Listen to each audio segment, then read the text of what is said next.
It's me again. I'm still alive, apparently. Well, barely. So I made this thing. It's cool, isn't it? I'm serious. This is one of the best stays corset type of things I've ever made.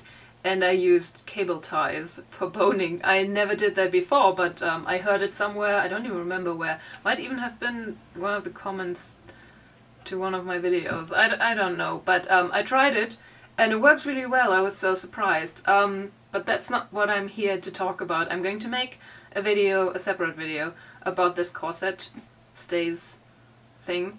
But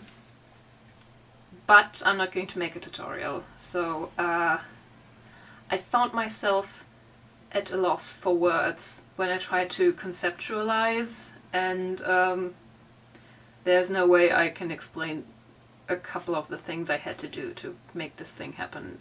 I just don't have the vocabulary, I don't have the ability to make a tutorial like that. And also, I think many people who have subscribed to this thing do it because I explain things in a very simple manner, and this is not something I can explain in a simple manner. So many people would get really frustrated if they tried this.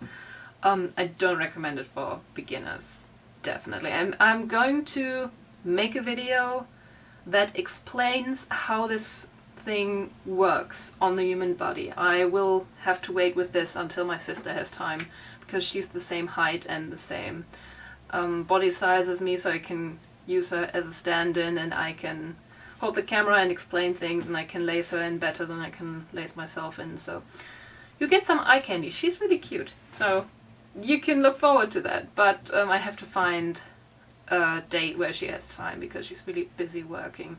But something to look forward to.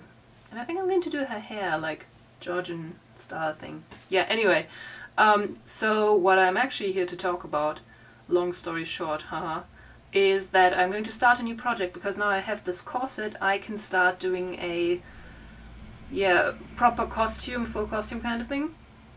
And what I'm going to do is I'm going to use all recycled materials for this.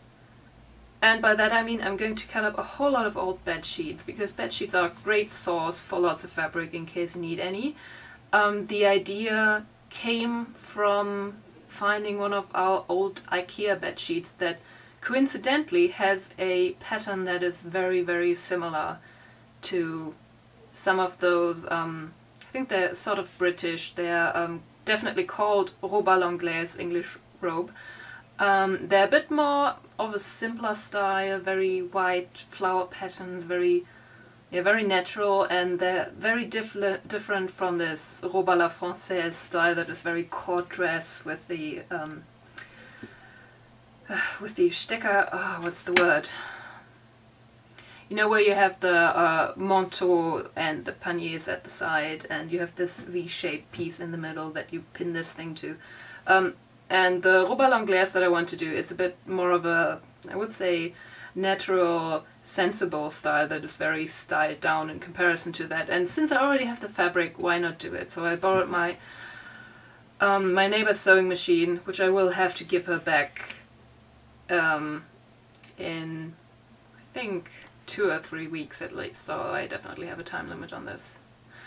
Also, I'm approaching the ends of my finals at university, so this is really the last chance I have in quite some time to do one of those projects, so I really want to take advantage of that, because I won't be able to do this kind of thing in a long time after that. So I'm going to introduce the fabrics to you now. This is the stuff I'm going to use for this. We have the sewing machine, my usual sewing equipment, and now I'm going to show you the fabrics in detail. This is one of the bed sheets that my aunt gave me. I used the other one to make my Victorian petticoat from my last video.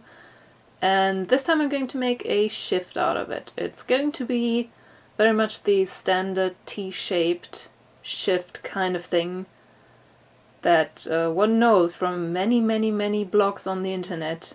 I'm going to do it complete with all the darts and everything. And I will make a proper tutorial out of it this time, I promise. Since those look kind of boring though, I'm going to pimp the neckline up a bit.